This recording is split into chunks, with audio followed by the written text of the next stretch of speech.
to the 1723 podcast with me, your host, Shaun Butler.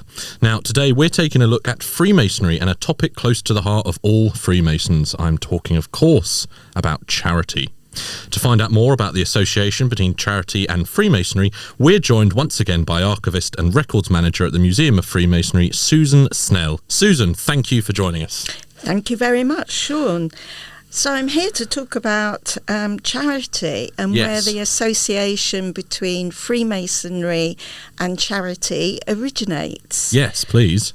So the concept of relief or charity and helping fellow members actually comes from documents known as the Old Charges. Right. And these documents, which range from the 14th to the mid-18th century, are what James Anderson, who edited the New Book of Constitutions in 1723, took as his base. Right.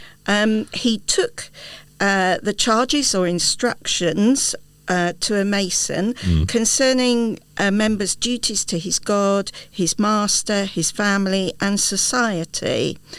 And from these, he developed the section that's known now as the Ancient Charges. So the Ancient Charges were included in all the subsequent editions of the Book of Constitution, which also included a section called the General Regulations. And it's actually part 7 of these regulations that encourages members to, in the words of the Book of Constitution, deposit something for the relief of indigent and decayed brethren. Well, I don't think we want to think of members as being decayed, but that's the 18th century wording there. I'm with you. So, presumably at this point, you had, now we know of the Masonic Charitable Foundation, and charity plays a big part in Masonic ceremonies. At the time, how did Grand Lodge organise its charitable aims? Well, it's quite complicated, actually, because an immediate past Grand Master, who was the Duke of Richmond, proposed the formation of a central charitable fund in 1723. But they didn't actually form a committee of charity until 2 years later. And so the committee asked members who needed help to send in a petition, and they were given up to 5 guineas if their application was successful. Right. So that's how it started. Right, okay, yeah. And so the lodges were encouraged to make voluntary donations, and the funds were looked after by the Grand Treasurer and accounts approved by Grand Lodge. But much time was taken at the quarterly communication meetings in chasing such charitable contributions. Yeah. I gather that's still very much the case. But it's interesting to note, and the Grand Lodge minutes note this, that overseas lodges often sent their funds in as gold. Right, okay. And what that then had to be assayed at the assay office, but sometimes they discovered that the gold wasn't perhaps as pure as it could have been, and so they had to go back and ask for more gold. Okay. So you often get references to short gold in the Grand Lodge minutes. Right, okay. And we've heard already in previous podcasts about the Ancients Grand Lodge. Did they manage its charitable fund in the same way? No, actually, I think the Ancients were far more efficient. Right. And soon after the formation of the Ancients Grand Lodge in 1751, they set up a Steward's Lodge to care for a central charitable fund. Just like the Moderns Committee of Charity, the Steward's Lodge received the funds and discussed petitions from members, and it would grant also up to 5 guineas before a case was referred to Grand Lodge. And it's interesting to note that the Steward's Lodge dealt with disciplinary matters, complaints and procedures, and like the Moderns Committee of Charity, eventually developed into what is today's Board of General Purposes. Oh, right, that's interesting. But the ancients' Grand Lodge were quite canny, I think. They set up a system of quarterage, with each member contributing 2 shillings and 6pence for charity every 3 months, in addition to their registration fee. So the ancient Grand Lodge managed to raise a guaranteed income for its Steward's Lodge, from which charitable disbursements were made. So that's cleverer than actually relying on the generosity of individual lodges. So the Ancients Grand Lodge membership or quarterly subscription registers predate those compiled by the Modern Grand Lodge, which started in 1768. And half the money raised went towards building the new Freemasons Hall for the Modern Grand Lodge, and half to the charity fund. So it's slightly different in the way that they approached it. That's very interesting. I think modern Freemasons, people listening to this who are Freemasons, would have always known charity to be a core part of Freemasonry. How did that happen? How did Freemasonry become one of these core principles within Freemasonry?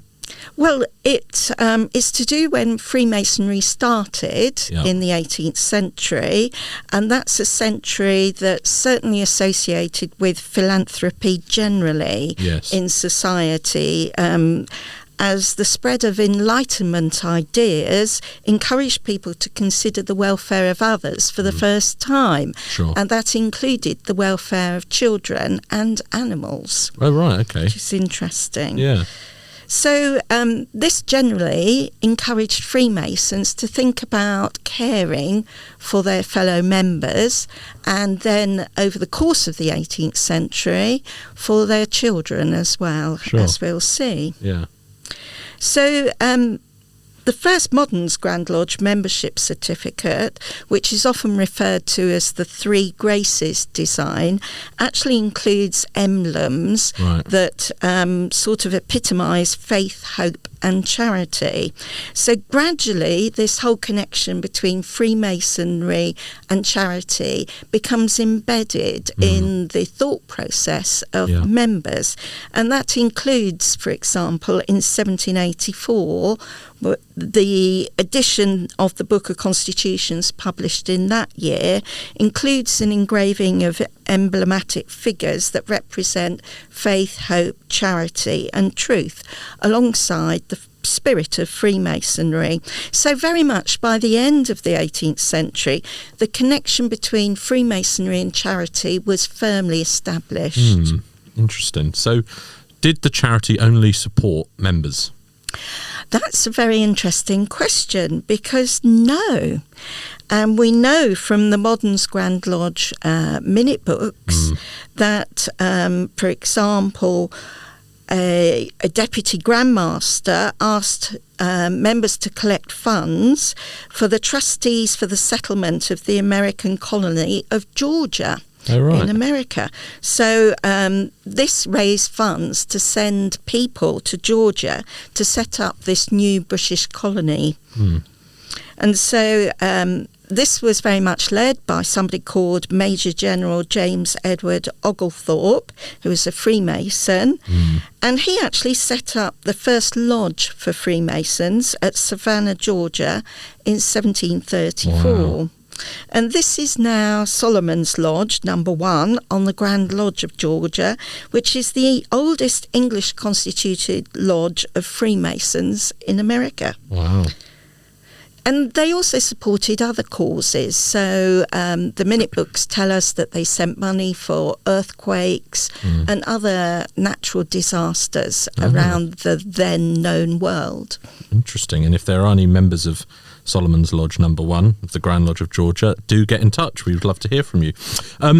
Several charities are managed today by the Masonic Charitable Foundation, as we all know. Did Freemasons set up any other charities in the 18th century? Yes, Shaun, it's true that they did. So there's a charismatic Italian dentist and Freemason in London. His name is Bartholomew Respini, who came up with the idea to look after the daughters of what he referred to as indigent or deceased Freemasons in 1788. And this proved a popular proposal amongst members of the modern Grand Lodge. And supporters raised funds to set up a separate school near Euston for 15 girls, often referred to as the first 15. Right, okay. There was a matron and domestic staff. And it's interesting to note that Respini was the father of 5 girls and 4 boys. Right. And I think he was aware of the vulnerability of members' children. Yeah. And his fathers could not work through illness or if their business had gone bankrupt. Sure. And wanted to do something practical to help. Yeah. So the then Grand Master and his wife became patrons of the school, and they helped to attract further support. So pupil numbers soon expanded, and a new school was built at St George's Field, Southwark, for 60 girls. Right. But it's interesting to note that in the first 50 years, the school educated over 500 pupils, which is a real achievement. Absolutely. So today this support continues through the work of the Royal Masonic School for Girls at Rickmansworth, Hertfordshire, and the support given to young people through the work of the Masonic Charitable Foundation. So those are the daughters. What about the sons? Was anything set up for the sons of Freemasons? But I think this is the remarkable thing, that in Freemasonry, it's the girls who come first and the boys follow on. Absolutely. So it was a decade later, in 1798, that William Burwood, who was of the Ancients Grand Lodge, set up a charity to care for the sons of Freemasons. But rather than setting up a physical school, the charity gave grants to boys in need of clothing, food, education and training. But again, this scheme also proved popular amongst members, and the Grand Master was Grand Patron, and 2 years later, the Grand Lodge made an annual grant of £100 to the charity. Meanwhile, in the modern Grand Lodge, another charismatic and interesting Freemason, better known for inventing an inflatable life jacket, but we'll tell you more about that on another occasion, who is St Francis Columbine Daniel, set up a charity to help provide grants for boys in 1808. But in 1816, these 2 funds for boys came together under the new Grand Master, the Duke of Sussex, who was the patron. And although the combined charity continued to hand out grants for boys, at no stage was a school built. Right, okay. But by the 1830s, members started to make inquiries about building a school, but it wasn't until 1856 that a school was built at Wood Green in North London. They also gave funds to educate boys at other schools who didn't want to attend a boarding school. But this out education, as it's known, only started for girls in 1907, so a different approach. So the boys' school later moved to larger premises at Bushey, Hertfordshire, not that far from where the girls' school is. But it closed in 1977, just before attending boarding school regained popularity. But it's interesting to note that the Masonic Charitable Foundation continues to provide grants for the children of Freemasons needing support. And I find it amazing that this work, with its 18th century origins, which derives itself from the Book of Constitutions, continues to be financed by members today. Absolutely. Well, Susan, that is an absolute truckload of information there for our listeners. As always, Susan, thank you so much for taking the time to come and speak to us today on another fascinating topic. As we know, you are coming back to talk to us about some other things, so listeners have that to look forward to. Susan, thank you very much for your time. We really appreciate it. Thank you, Shaun. Well, everybody, as usual, I hope you enjoyed that fascinating episode of the 1723 podcast with Susan Snell. As always, just a reminder, please do make sure to follow us along on social media to keep up to date with all the developments in this historic tercentenary year as we celebrate the tercentenary of the 1723 Anderson's constitutions. Make sure that you have listened to all the other episodes in this series so far, and make sure that you get yourself along to Freemasons Hall to view the fascinating and interesting exhibition on the 1723 constitutions and engage with this historic moment in the history of our organisation in a new and engaging way. We look forward to seeing you next time, and you will hear from us very soon. Goodbye.